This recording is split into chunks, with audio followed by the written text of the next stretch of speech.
All right, y'all. This is the first reaction of the day, so we gonna see how it is. These people living at $10 a day, I think, to goddamn 10 million, 100 million, something like that. We gonna see how this really is, bro. Like, see. Imagine the world is represented by these bubbles. If we resize them according to the population size, we get this picture. I'm going to rank them from poorest to richest and show you how people live around the world.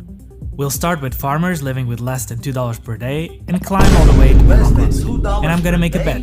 You probably can't answer these two simple questions about the world. Fewer than 2% of my viewers got them right. Question 1. Where does the majority of the world population live? A. Low income, B. Middle income, or C. High income countries? And 2. Since year 2000, has global wealth inequality A. increased, B. stayed the same, or C. I guess our money decreased? worth a lot more, so over there. Hold on to your answers, we'll come back to them. This video was inspired by the book Factfulness, and I also took inspiration from these videos. I'm gonna rank our countries starting at the bottom. According to the World Bank, the 10 countries with the lowest GDP per capita in the world are all African countries. The more the bubbles are to the left, the lower the GDP per capita. And the country with the lowest GDP per capita is Burundi. Let's see how people live there. The median wage in Burundi is $1.80 per day. Each woman has an average of around 5 children. Child mortality is high, and 5% of children don't make it to 5 years old. Families are large, and most of them depend on agriculture to make a living. Most people live in rural areas, often in houses made with mud bricks. The Gapminder Foundation documented how families live around the world and made their footage freely available. This family with 1 woman and 4 children had a total income of 90 cents per day. They live in a house with no electricity. Light comes from fire, which they also use to cook. This family sleeps on a bed made of straw, and this is their toilet. To find water, they need to walk to natural sources and carry that water back home. Most families in Burundi live in extreme poverty, and that's also true for most people in these countries. But so far, our chart only includes about 3.6% of the world population. I'm going to keep adding more countries until we get to about a quarter of the population. We get mostly Africa. That's basically what you gotta do. You gotta find the systems that work for you, gang. You gotta set up a chain of events, a chain of things that you doing that's gonna work for you. You feel me? Like, but let's get back into the video. That ain't what we came here to do, goddamn. African countries like Ethiopia and Nigeria, and Asian countries like Pakistan and Bangladesh. I'm going to pick Bangladesh and see how people live there. The median income in Bangladesh is $4.78 per day. Each woman has an average of 2.3 children. This family has 5 people, and they live in a house with a metal roof. Hold on. 2.3 children. What? You got a third of a child? What? Beds. They have access to a pipe well, which is how most people get their water in Bangladesh. They have a toilet and a place to wash their hands. They also have basic phones. Their house has electricity, like more than 99% of households in Bangladesh. This might not sound like a big deal, but in Portugal, a high-income country in the country where I'm from, if we go back to 1970, only 64% of the population had access to electricity. Some people think that countries like Bangladesh will always stay poor. But the reality is that Bangladesh, in some aspects, is already more developed than the Portugal my parents grew up in. If we go back to our bubbles and add colors based on the income level according to the World Bank, we see that even though we're at the bottom 23% of the population, most countries in this chart are not considered low income. Bangladesh is considered medium income, or lower middle income to be precise. Most of the world population lives in middle income countries, a question that only 27% of my audience got right. I also got it wrong. In 2000, 29% of people lived in extreme poverty. Nowadays, that percentage has fallen to less than a third. In a single generation, billions transitioned out of poverty. And while that was happening, another quiet transformation took place. Millions of people transitioned out of their poor problem-solving skills with Brilliant, the sponsor of this video. Brilliant is a platform for learning math, computer science, data analysis. It doesn't matter if you're... Let's keep adding countries until we reach half of the world's population. We now see India and other countries across Asia, Africa, and Latin America. Let's see how people live in Indonesia. $5. That's in The median wage is around $6 per day, and women have on average around 2 children. Most families now live in urban areas, not rural. As countries develop, the population tends to migrate from the countryside into urban areas. This family of 4 lives in a house with a bathroom, a kitchen, bedrooms, and other amenities we didn't see in the previous income levels. Motorbikes are a common means of transportation, and most people have access to internet and use smartphones. We're entering the richer half of the world.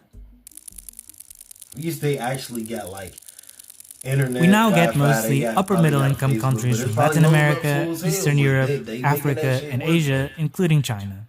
Let's pick Brazil.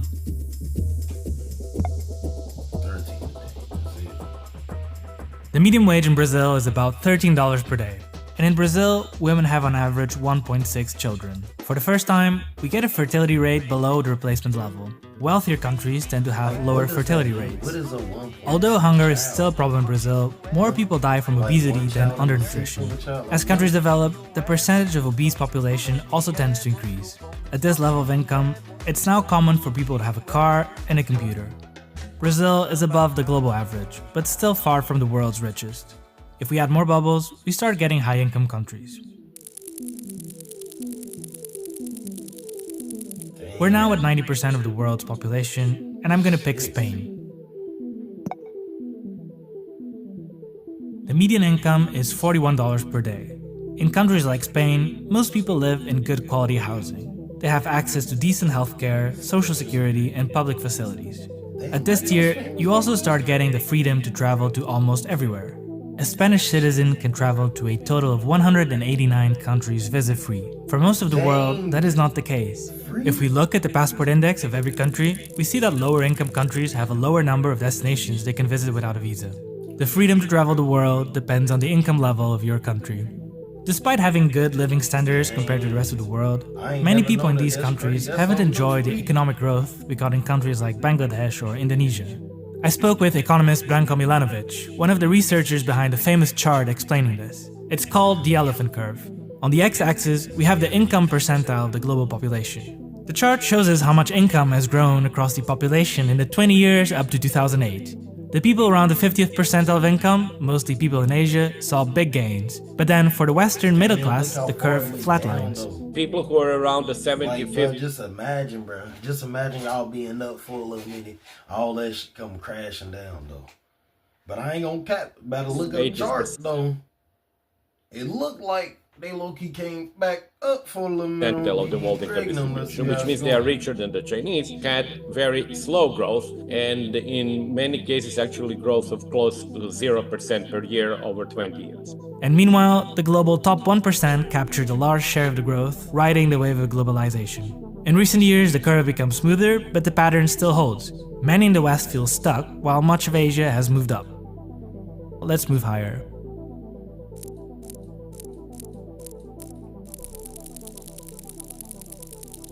In the final 10% of the world's population, we find the wealthiest countries such as the US. The median wage in the US is about $62 per day. Living standards are not super different from the previous year, but people can afford more things here. Americans tend to have bigger houses, bigger cars, and they can buy more things in general. Most Americans are quite rich compared to the rest of the world. It is 11 to 12% of Americans who are in the global top 1%. And I think many of them don't realize that. But this doesn't mean every American is rich. So far, we've only been looking at country averages. But inside each of these bubbles, there are both rich people and poor people. We need to look at the inequality within countries. The bubbles now show how much income the top 10% earn in each country. In the US, the top 10% get 47% of the income. The country with the highest income inequality is South Africa, where the top 10% get 65% of the income. And we're talking about income, which tells you how much money someone earns. But we should also look at the wealth, the accumulated worth of everything you own. It includes your savings, but also your house, your car, and your investments, making it arguably a better indicator of inequality. If we switch the chart from income to wealth inequality, the gap becomes even bigger. South Africa also has the highest wealth inequality, with the top 10% holding almost 86% of the total wealth. On the other end, in the Netherlands they own 45%. Wealth inequality within countries has generally increased in the last decades. Each country has a different trend, but in the US, the top 10% owns 71% of the wealth in 2021, more than 25 years earlier.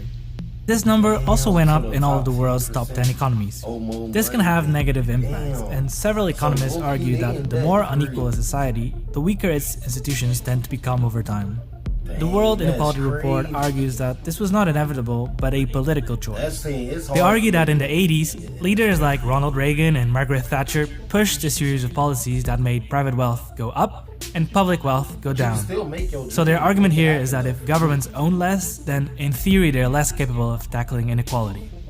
But from now on, we're not going to talk about countries anymore. We're entering global wealth tiers. If your wealth is at least $1 million, then you're part of the global 1%. This could mean having $1 million in your bank account or just owning an expensive house. There are 82 million people in this group, and they own 38% of the world's wealth. Damn, that's crazy. To make it to the top 0.01%, you need a wealth of at least $21 million. There are about 800,000 people in this group, and they own 11% of the world's wealth. That just tell you, it's estimated that private jets are used by about 0.003% of the population, which would be about 30% of this group. Different levels to it. If your wealth is at least $1 billion, then you're considered a billionaire. There are roughly 3,000 billionaires in the world, and they own 3% of the world's wealth. Over the years, the wealth of global billionaires has gone up, and the same is true for the people in the previous tier. But one billionaire takes the #1 position on Forbes. As of the making of this video, Elon Musk is the wealthiest person in the world with a net worth of almost $400 billion. Between 2020 and 2024, Elon Musk's wealth grew at an average rate of $1,300 per second. If Elon Musk saw a $100 bill on the floor, it would literally not be worth his time to pick it up. So now that we've reached the top, let's revisit question 2. Has global inequality gone up since 2000? Most of my audience said yes, and that makes sense. We've seen the rise of billionaires in the top 0.01% and increasing inequality within countries. But the answer, to my own surprise, is C. Global inequality has actually gone down. But how's that possible? To be very sort of blunt, reducing inequality between Malawi and the UK is much more important than reducing inequality within the UK. Although inequality within countries went up in many regions, the inequality between countries has gone down. The global top 10% now owns 74% of the wealth, which is less than before. And the bottom 50% own 2.1% of the wealth, which is not much, but still higher than in 2000. Developing countries are catching up. If we go back to 1990, the bubble chart looked like this. Almost 40% of the world lived in low-income countries. As the years passed, billions climbed out of poverty, and now most of the world lives in middle-income countries. This doesn't mean that people aren't struggling or that we shouldn't worry about rising inequality within countries, but personally, I also think it's important that we acknowledge the progress that has been made. Most people, myself included, fail these questions because we don't have an accurate picture of the world. But that's the video for today. Thank you for watching. This one took a bit longer with all the data animations. If you were able to get both questions of the survey correct without reading the blank factfulness, I'm curious about how you did. If you like stories told with data, consider subscribing to the channel, and thank you to our patrons. Hold on. Yeah. That was the video though, but you know, write down in the comment what y'all think about that. Like, write down in the comment what you think about that. Like, how to be. They said somebody was living off $2. The farmers was living off $2 a day. Like, how does that even work? Like, bro, y'all let me know what y'all think in the comments. And if y'all want to support me, man, just hit the like button. You know, subscribe to the channel if you mess with the content, and we gonna keep pushing them. We gonna keep pushing them out. But I appreciate y'all, and we gonna be back. I'm telling you.